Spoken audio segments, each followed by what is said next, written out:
Hi, welcome to another Better Conversations podcast with the founders.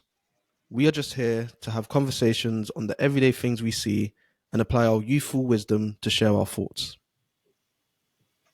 Right, welcome everyone. Last week we had an episode with Meet the Founders where we discussed ourselves and gave you a bit of insight into our personal lives. And during that discussion, Tavian mentioned something called his theory of knowledge. And I just wanted us to delve a bit deeper into that today to understand where he got it from and what is his theory and what is his conclusion. Go ahead, Tavian.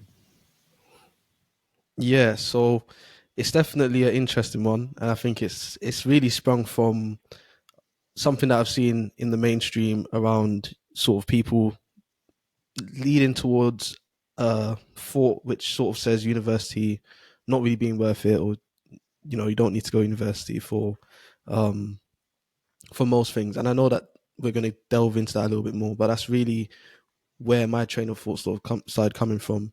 It was really sort of trying to answer that question: is university still worth it today?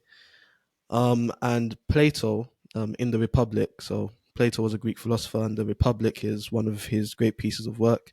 I would definitely recommend reading it. It's very insightful, and it's interesting because a lot of the things that he was discussing so many years ago are so prevalent in today's world as well. So, I mean, just way before his time, it's crazy how much insight and wisdom these philosophers actually had. So, in the Republic, Plato really presents this idea around what really attracts humans to, or really motivates humans to do things.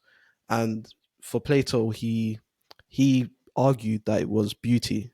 So things that had elements of beauty in it was what motivated humans and was what attracted us. So if humans were attracted to beauty, he basically said that we should build an educational system, or an educational sort some like yeah an educational system that teaches what is beautiful. And by doing so, it means that humans won't be motivated towards things that aren't beautiful. And like most things, if we see things that aren't beautiful, we tend to avoid them. We tend to test them. We tend to move away from them, and we are attracted towards the things that are beautiful. So Plato thought that the purpose of education was really to teach what is beautiful. Um, and that's really interesting because then he sort of made the jump from saying we should teach what is beautiful. And if we're teaching what is beautiful and what we teach is knowledge, then knowledge is beautiful. Um, so he sort of put knowledge at the center, at the core of the whole education system, which is knowledge is beautiful. And the reason why, the two reasons why, was that knowledge was rare, and it still is rare, even though we have access to so much knowledge now. It's still very rare, and when found, can lead to much freedom and liberation in society. And you might have, whoever our listeners might have heard of the cave allegory, um, which is also which is also part of this whole theory of knowledge.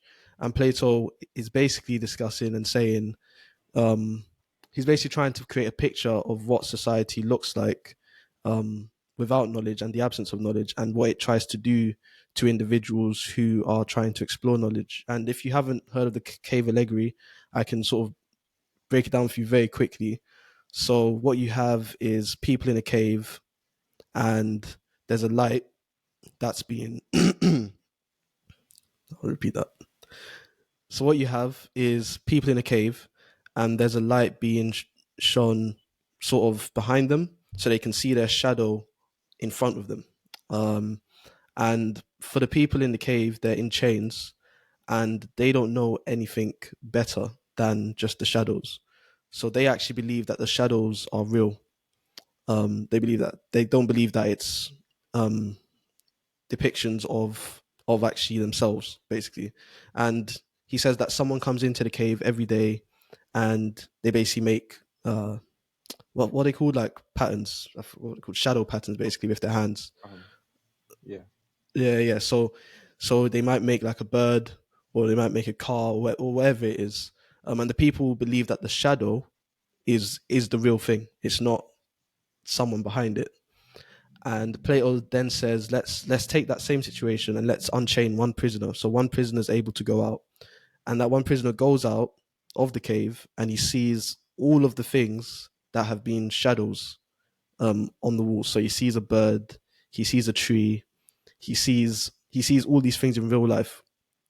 And what he does, he goes back into the cave and he tries to share with them. By the way, I was able to, I was let out of the cave, and I was able to actually see a real bird. Like what you're seeing isn't the real thing. I was able to see like real people. I was able to like we are the real depictions of those things that you're seeing. And the people in play for Plato, the people would kill him, um, and they wouldn't want to hear what he was saying. The reason being is because they've been in chains for so long that they don't want to embrace the freedom that knowledge can bring. And that was really the fear that Plato had, which is we would be encompassed by everything that we already know, and because that's comfortable for us, we don't want the liberation that knowledge can bring. So society, he felt, seeks to keep us in chains. And Jean-Jacques Rousseau, that famous saying as well, sort of comes across like that as well, in that quote where he says, if you've heard that famous quote where he says, "Man was born free, but everywhere he's in chains." It's sort of playing on that same.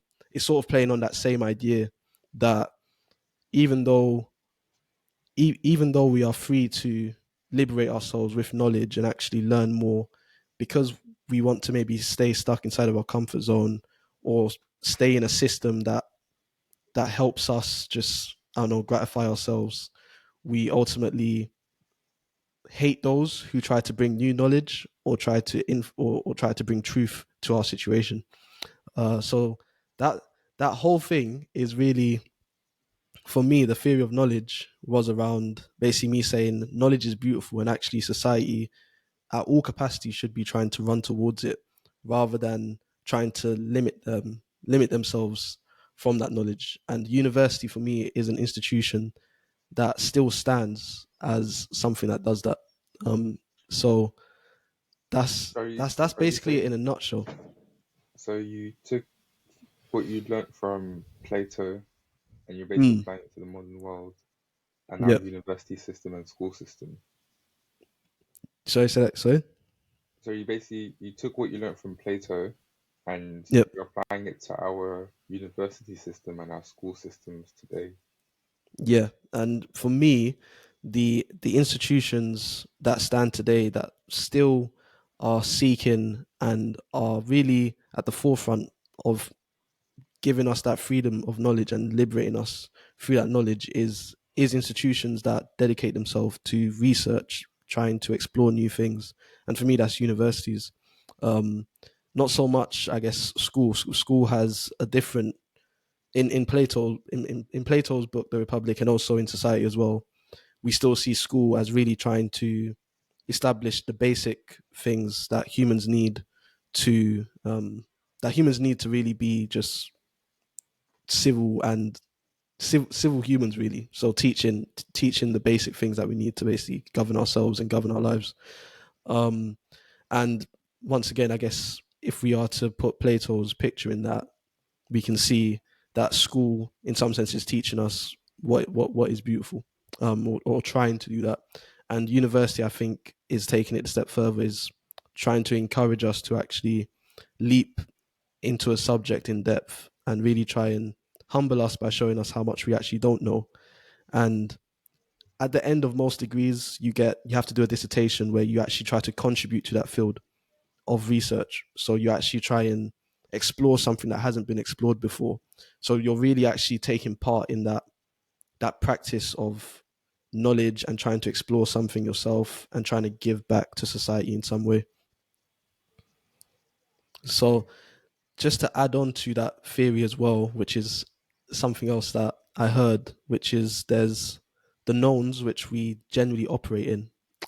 So like most of the things that we do at work, most of the things that we're doing now is like what we call the known knowns, basically. So these are things that we just know. You can go on Google, you can find out how to get from somewhere to somewhere. We operate in the knowns for most of our lives. And then there's the known unknowns, which are basically we know that we don't know them. And most of the most important work I would say in society probably happens here, which is generally research. So you're trying to explore new things, you're trying to find out new things because you know what you're trying to find, but you don't know what it is in some sense. So the known unknowns are really important because they expand our capability and our freedom basically in some sense to actually explore more things. And then they also allow us to find out the unknowns basically, which is we don't even know that we don't know these things yet because we just haven't even tread in those areas. So for me, like the most important work in society happens in the known unknowns because it actually increases human potential. And ultimately, if we try to I'm in fear basically that if we try to move into a society that says, you know what, we don't need university, we can just go straight into work, I think we end up with a society that is almost like Plato's cave allegory, where people just seek to operate in their known knowns and aren't actually practicing ex explorative thinking and aren't actually thinking outside their box. And I think even the algorithms as well that we have on social media, they keep us in our box. The algorithms only show you things that you're going to be interested in. They only show you views that you agree with. They don't actually try to make you step outside of, well, what if you're actually making full blown conclusions on very limited information. So for me, I think we're moving towards a society that's just saying, why don't we just operate in the known knowns and let's just be in that safe place where we just, you know, everything's known knowns and we don't need to be worried about the known unknowns or the unknowns unknowns. And I think that's a very dangerous place to be in as a society. Okay, is that your whole theory? Yeah, so that's basically my whole theory, and I think that's really where society is going, and I think it's starting with the attack on university, What do you mean by the because attack we're on seeing, university? yeah, because we're seeing a lot of even a lot of influential people that have amounted to a lot of wealth, saying stuff like there's no there's no reason for people to go to university anymore, or there's no need for university, um, and like they're three. I feel like the three main reasons are, it doesn't really prepare you for work. You don't really use any of the content that you learn in uni at work. It's very expensive, and obviously they say like you can learn most of the stuff that they're teaching you online, and most of that stuff's outdated. But I kind of agree with them though, Mm, because I don't think you should be going to university to prepare yourself for work. That's not why university was made. mm, When the University of Oxford was founded like 1,000 years ago, you didn't go to university so you can get a job. yeah. Like that's it. That's what it's become now, but that's not what Mm, it was. And obviously, stuff can evolve and change over time. But I, I don't know. I think university should be it's for higher education for a reason. yeah. It's Yeah. And I like think to me, it's like you said, it's universities where you go to find the known unknowns and mm, discover something. I don't think it's to prepare you for a job unless your job requires yeah. specialist information. Yeah. And this is where we get into like the idea of pathways, isn't it? Like it really does depend on your path. Um, and I think for most people, and I think this is ultimately why Plato, Aristotle, people like that, the Greek philosophers generally believed that um, philosophers should kind of rule society because they're the ones that are thinking in this way, like trying to explore. And they basically believe that most of society are there to are there to work, basically, there to keep society going. And we need most of society to do that. We can't have everyone working in the, as you said, the known unknowns. And as you said, I completely agree. And I think that's where I think university have sort of fallen victim as well to some of that. And because they've been receiving this attack, you get university coming out with stats like, we get like an 85% employability rate and all of those things. And I just think, no, that isn't how you should judge yourself. In my opinion, anyway, a university shouldn't be saying we get 85% employability rate. They should be saying, you know, we've published 100 research papers in this specific area and it's led to these developments. For me, that's how universities should be judging their success. I It shouldn't agree. be based on how many how many graduates they manage to get a job. And what they do as well, they sort of sell the dream to to young individuals who are coming out of university that, yeah, our grads go to the biggest consulting firms or they go to the biggest like companies out there, and obviously when they come out, they don't come out with a job. They're thinking, I don't have any work experience, and it's like they have to start all over again. Whereas if they just didn't sell them that dream and they actually if universities actually market themselves for what I believe they actually are, which are institutions that perform research to expand the scope of society, then I think most people would actually be able to make better decisions on if university is for them. Yeah, I agree. Um, I think there are some subjects that shouldn't be taught at university. And for anyone listening, I'm not trying to come for your degree or your subject, Mm, but I think if you're studying something like accounting at university, I'm not saying accounting is pointless. I think accounting is 100% justified as a subject, but not at mm, university because most people I know who have studied accounting, they eventually have to do the ACCA in the UK after they finish university. So mm. even though you've gone and done 3 years of university to study accounting, you're still not a qualified accountant. So what's the point? You might as well go and do what was needed to become a qualified accountant in those 3 years. Now you're 21, 22, and you are a qualified accountant. Now you can start your job Yeah, rather than going to university for 3 years yeah, and then still having to do the exams after anyway. That doesn't make any sense to me. yeah, yeah. I agree. And for me, I definitely see where these individuals come from. But I think so.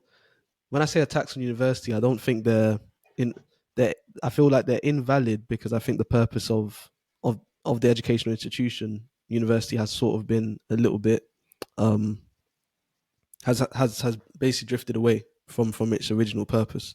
So obviously when you get these high net worth individuals who say there's no point going to university, it's really because they believe the outcome is, trying to get a job or trying to um, get get money or whatever it is. Which, yeah, of course, obviously, then if that's the outcome, then university isn't probably going to be the most beneficial path. Obviously, depending on what pathway you're taking. Um, Mm. but but if it is, if I think if the purpose of university is re-established for what it is, then I think these attacks will go away. But I think the problem is now university are trying to stay relevant by joining in with this with what's being said really, and trying to say actually, we get these high employability rates and so forth. But one thing I actually wanted to say, we were saying it sort of before we started recording this, was that interestingly enough, despite obviously people coming against university and saying that you hardly use any of it in work and so forth, university grads actually still earn significantly more per year um, than those who actually didn't go to university. So I think the current stat, um, based on Statsia for the UK economy, um, we can see here from pound in year 2022. So this is 2022. So last year, we're seeing that grads were earning £11,500 higher than the average salary of a non-graduate. So that's quite interesting. I think that even though we still hear these attacks on university saying, well, there's no point going to university, like it really all depends on your pathway. You're still seeing that university graduates are performing performing better in the workplace. Um, Mm. so, and for me, I actually think that's because there's a motivation factor. What's the motivation factor? So, I think someone who actually decides to go to university and pursue higher education um, have probably done relatively well throughout their life in school. And to do that, you have to be disciplined. And you have to have, yeah, you have to be disciplined. You have to have some sort of motivation to actually go ahead and do 3 years in university. Some people have to do more uh, to actually get yourself a degree. And I think that actually instills in you a discipline and a motivation to outperform maybe non-graduates who I'm not, and I'm, once again, I'm not coming against people that don't go to uni. I know university is not for everyone, but I'm just trying to read into the stats here, um, and potentially that's why we see such a big gap, because these individuals tend to be those that are a bit more motivated. But I've been told by like a manager that I previously had that what you Mm, described there is what they're looking for from university graduates. They actually don't. That's why you see a lot of people study just like a subject and then in a job that's completely unrelated to the subject. It's not because you actually need to take the knowledge from your subject. It's the fact that you're shown for 3 years you have consistent discipline to mm, sit down, study, write essays, show up on time, that kind of stuff. And that's what the employer wants to see when they see you've gone to university. And that's why they value it as like a like a filter for who they want to hire. yeah, And yeah, that's the unfortunate reason why the universities have become less about pure education and more about employability.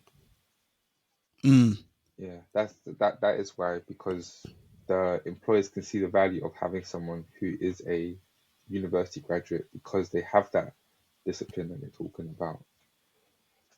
It's yeah, proven. Um, and so then with that, I guess you can kind of say it's kind of like supply and demand of the market. yeah, So the employers want have a high demand of university graduates because what it means to be a university graduate. Um, mm, and so then the universities or the societies and the governments try to supply that more, I guess. And so then that means there's more universities who then appear and are created for the purpose of helping students to get a job.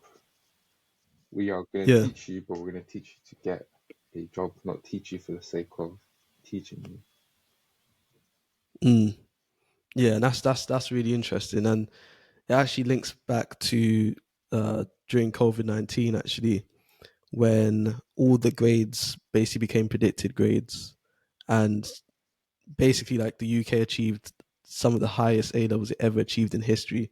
Like people are walking out with like 3 A stars with ease, and it's so that I think that was around like 2021, I think, 2020, and I think at that point as well, I remember you sending me something that the government were planning to not actually fund university for, and I think it's still in their plans really, to not give student loans to individuals who didn't get at least 3 Ds at A level. And they were also even thinking of pulling funding from students who didn't, yeah, who were planning to study something in the creative art field. So maybe something like art or Music, music or something, because and their argument was that these individuals never end up actually paying back their student loan or paying back enough of it, um Tavian. because they never become high earners because they've failed their like A levels, and on top of that they've also like Hello. picked a field that's actually very hard to get into or to achieve Ah, success in. um so that was that was interesting because I remember you sent like a video of someone getting really angry about that policy. And like, what do you think about that policy? If Wait, um, you just went frozen on my screen for like a whole minute. hold on, am I still No, frozen you're now? unfrozen. That's why I was doing like this to see if it was me. Oh, basically, yeah. The quality of the recording, like, it's not good when we're in the call, Okay. but once we're like out No, but of, bro, like I yeah, once couldn't we're out hear of the you call. anything. You're like this. Oh, so you can actually hear No, me as well. I didn't hear anything you said. All right, cool. So what we can do is I'll go back into introducing um like the link. Okay. Yeah, yeah. And then I'll I'll bring it back over to you basically. I'll just say what you Okay. think of it. Yeah. All right, cool. So I'll start from now. So I remember as well when you sent me something in I think 2020 around the COVID time. This was around the same time that A levels like skyrocketed in terms of achievements because the UK was basically able to achieve like the highest A levels ever because everyone just got their Mm, predicted grades. Um, and it was around the same time they were also discussing a policy around not giving student loan to people that got 3Ds at A level and didn't pass GCSE maths and English. And they were also thinking of pulling funding from students who were studying like creative arts or art or music, those type of degrees.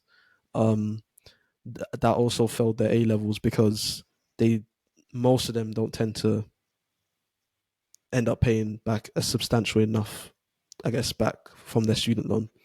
It'll be. I remember there was a lot of uproar and a lot of people were upset about that. Like, what do you think about that? Um, I kind of agree with them. I'm Mm, I can see why people are upset, but I can see why, as a government, if you make an aggregate decision, why it might is considered the right decision. Based on what we're talking about today, um, about like the theory of knowledge, 3Ds is like if you can't get 3Ds, then do you actually want to continue being in education? That's a question I'd like mm. encourage anyone to ask themselves because it Yeah, and seems, I think that's a very good point because, how should I put it?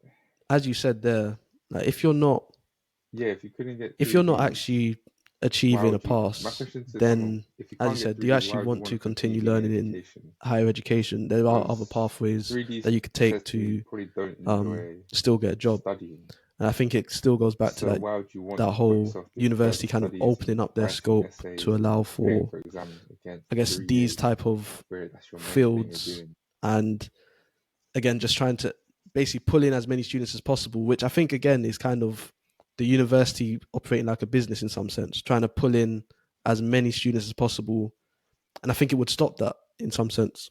Um, but their argument against this is obviously that most people that achieve those. Yeah. Wait, sorry. Yeah, I think well, we cut out. When? Yeah, I can. Can you hear But me? there was a second when you're frozen, so I kept on talking, and then you unfroze and you were speaking. Yeah, yeah. It's bugging out.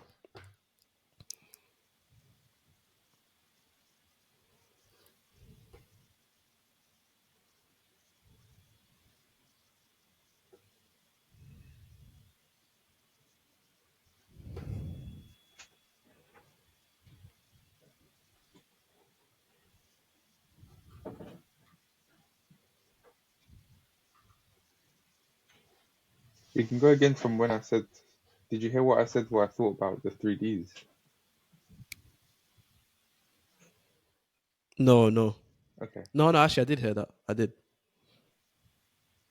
Yeah, yeah. I yeah. think I don't know what's going on. So we'll just continue from here. Um, So for me, if you can't, if you are unable to get 3Ds, the question I have to anyone who gets that and still wants to go to university is why? Because your grades would indicate you probably don't enjoy studying. So why put yourself through Mm, the further torture of having to read research papers, write essays, prepare for exams, group presentations, all of that. I do think we are in 2023. We are definitely moving away from the model of university is the only way. I think that's a good thing. So when the people say you yeah. need to go to university in 2023, I am starting to agree with it more. I do think there are definitely more pathways. I think apprenticeships are definitely on the rise Mm, and are a big thing. And I think there are definitely more jobs where they just need your A levels and they want to train you from the ground up. Um, so I would actually say if you've got 3Ds, your biggest yep. concern is you need to reset your A levels because I don't know many employers who are happy to employ someone with 3Ds. Mm, yeah, I think you make some good points there, and ultimately, I think their argument to stop um, their argument against the government for trying to introduce this policy was that individuals that tend to get 3Ds are generally from lower income households. So I guess in some sense they feel like they would be getting left behind or being left behind basically. Yeah, I can, Um, but then putting yourself can you still hear me? 60K worth of debt. The video's lagging. If you're from a poor or lower income background, you've gotten 3Ds. The government gives you a loan Mm, to go to university, which is like 60K on the top end. You're 60K worth in yep. debt. Now, let's say the history repeats itself and you don't get Mm, good grades, you barely pass. That's a 40%. Or you don't, let's say, no, let's say you don't pass. mm, Because technically 3Ds isn't even passing. C's are a pass, right? So you don't pass. yeah, it's not So really. now you're 60K in debt and you still can't get a job. That means you owe the government 60K Yep. that you're just never going to pay back.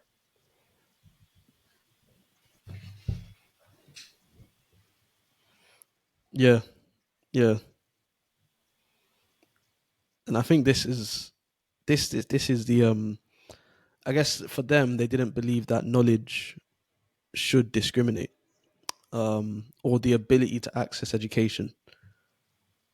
But You do you think shouldn't we should? be discriminated based on that.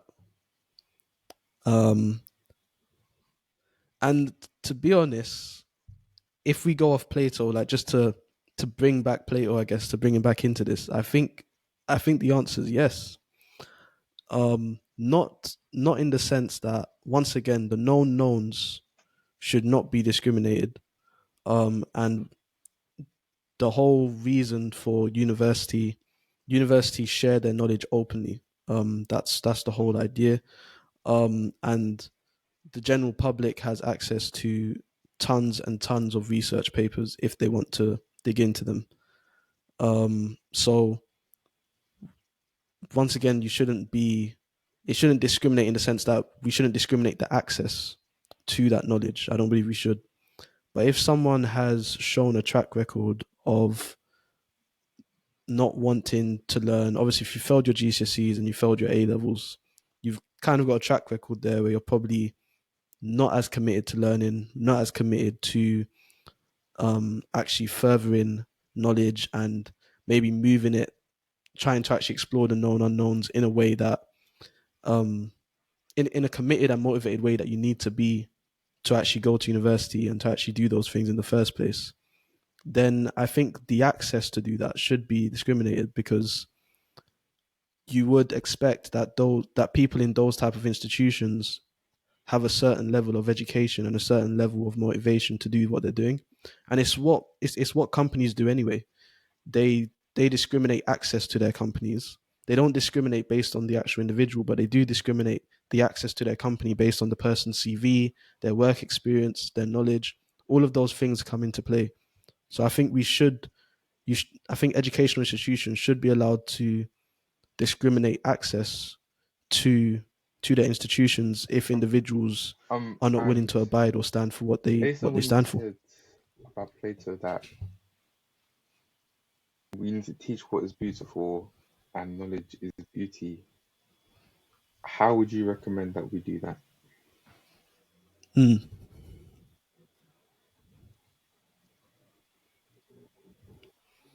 Yeah, and I think that's the big question. I think today the constant feed of information that we do have from so many different individuals can is polluting, I guess, the knowledge that we do. It's not, it is polluting, I guess, what we would find, what we do. I'm actually struggling to say it. Hold on. Just ask the question again. Ask the question again. Can you hear me? Hello? Oh,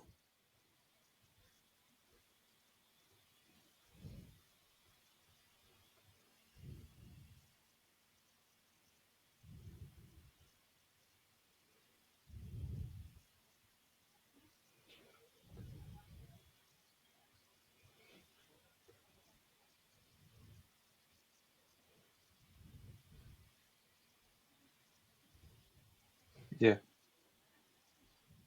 yes, I can hear you now. I don't know if it's me or yeah, you. bro. Can you hear me? Yeah. Yeah. I don't know what's going on. There is a lot of lagging today. Um, Um, but yeah, based if you on ask that what you question said, again, then I'll try that and answer it. knowledge is beauty and we should be taught about what is beautiful, how would you implement that today for us to learn what is beautiful and learn that knowledge is beautiful?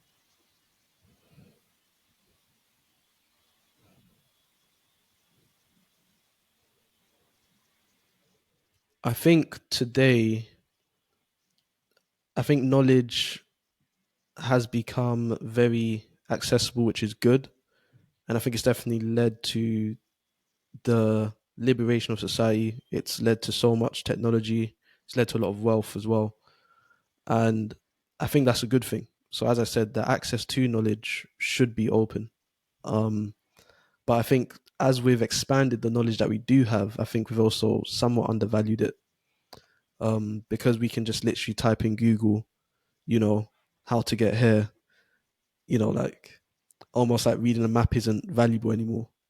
It's just, those things that were valuable before aren't valuable anymore. Like, and we don't feel the need to maybe explore as much. So I think the educational system needs to change their approach from the maybe taking tests, memorizing things, going through books. I think the approach needs to change so that students actually feel like they are exploring something. And when I think back to like a lot of my favorite teachers in school, their lessons were structured in a way that I was actually exploring something new, and I was actually finding out something new rather than me just like remembering this process or this thing. So I think we need to change the way that we approach the way we teach knowledge. I think the knowledge itself still needs to be taught, and the beauty is still in it. I think it's today with the amount of access of knowledge that we do have. I think we need to start basically Okay. having a more explorative I think, yeah, approach you're right. to how we The teach it. teachers that were my favorite were the ones who brought something different to the Yeah, lesson. and that's I'd actually look forward to their lessons. yeah, Yeah. I had a teacher who used to joke with us that her husband was mm, going to be Thierry Henry, yeah, and we used to call her a bit crazy, but her lessons were actually like fun. This was year seven. I remember when we arrived first day year eight, got our timetable. Mm. And I can't remember, it was something where we realized that she wasn't going to be our teacher anymore. That's the first time I've ever felt sad about not having a teacher. Because, yeah, she actually made learning fun, Yeah. properly fun. Yeah. Yeah. Yeah. Yeah. I think that's really the key. It's can we can we present knowledge in a way that makes it attractive again, that makes it beautiful again? I think we can, Yes, that was a because big thing. again, there's so many things out there. Like I'm not sure if you know about Big Think, that YouTube channel, even TED Talks as well. Like there's still so many things out there that present new knowledge in a very beautiful way. And when you're a student, all knowledge is really new knowledge because you're still learning, you're still building those frameworks.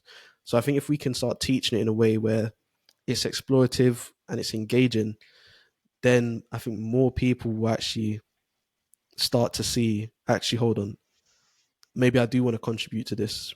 Maybe I do want to find out. Maybe I do want to contribute in a way that adds to the knowledge that society has. And really, that's where university comes in, to take on that higher education, understand the history behind your subject, and actually try and Would add something would new you to it. say that for some So, adults yeah, that for me, became too late for them? it's about the exploratory. Because in the kids, when you're kids, right, you have to go to school, so you have the time and let's say the space to Mm, do your learning, you're exploring that kind of stuff. But would you say by the time you get to 30, yeah, definitely around 30, right, that a lot of people are too focused on making their daily bread or trying to go from rags to riches or focused on their business and their job, that they don't have the time for mm, that? How we as a society got to the point where once you hit a certain age, it's no longer about knowledge. Knowledge is beautiful. You're not afforded that luxury.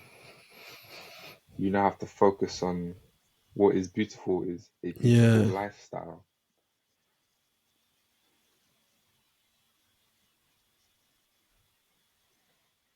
yeah, yeah, yeah. And I think that's a very good point. I think that actually that leads into like a whole, like loads of other topics as well, because like I know in Google they have this policy, um as a company, that they give their employees like 10% time to just go off and do their own project or go off and do something. And for them, they do that because they don't want their employees to be completely zoned in on that one thing, or maybe the two or three projects that they're working on, and not have time to explore. And for them, they've realized that that actually helps them become more innovative, and it's actually brought about a lot of the things we see today. That Google Maps, I think, was someone's 10% time that actually became like a full-fledged product. So there's there's clear benefits to not being focused in on, like as you said, trying to get that daily bread or trying to get that promotion, or just really being focused and not having the, yeah, and actually being able to open your mind and be curious about other things and think about how you can maybe improve, or actually, um yeah, add something basically. uh so I think we do need that time, and there's clear benefits to doing so. But I think society, as you said, the way it's going, it seems that getting that time is getting harder. And I think that's why people consume content like self improvement, and that's starting to take a boom now. All of those things are starting to take a boom now because people are actually starting to realize, hold on, if I don't actually do that, I won't actually be able to further myself. Um, so yeah, there's definitely benefits to it. Whether people get the time, I think the time is, you have to start being deliberate about getting that time now. Whereas Okay, before, I think fair enough. we weren't as busy and we had a bit more time to be curious. Well, that was a good explanation. Yeah, So wait, sorry, if you want to just give like a summary of what is cool. your theory.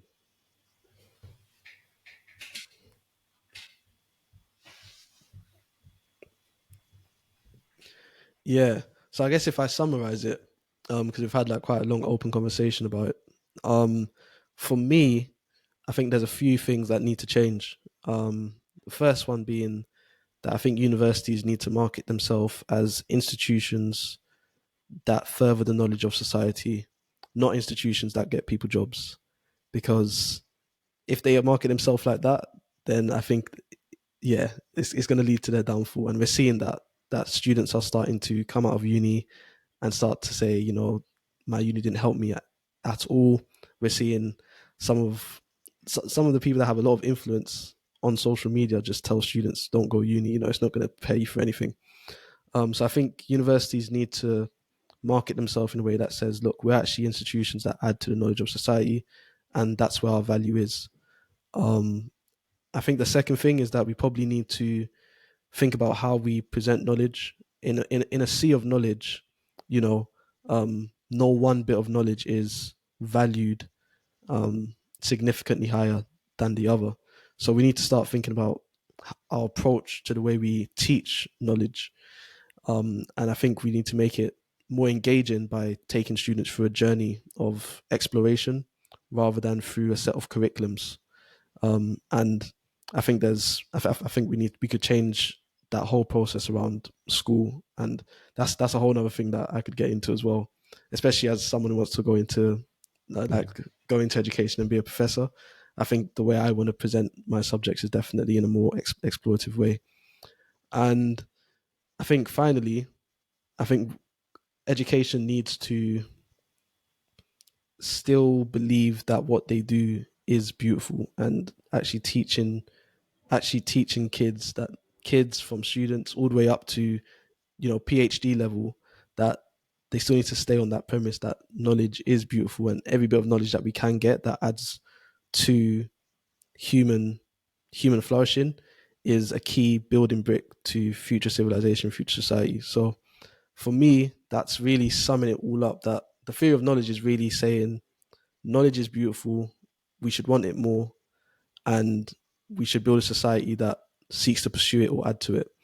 And it's not everyone's calling to give their full life to education. It's not everyone's calling to go be a professor for sure. But I think it's definitely everyone's. I think it should be in everyone's sort of Okay. moral character to value it and what it can actually do for Well, them. that was a very good discussion of better conversation.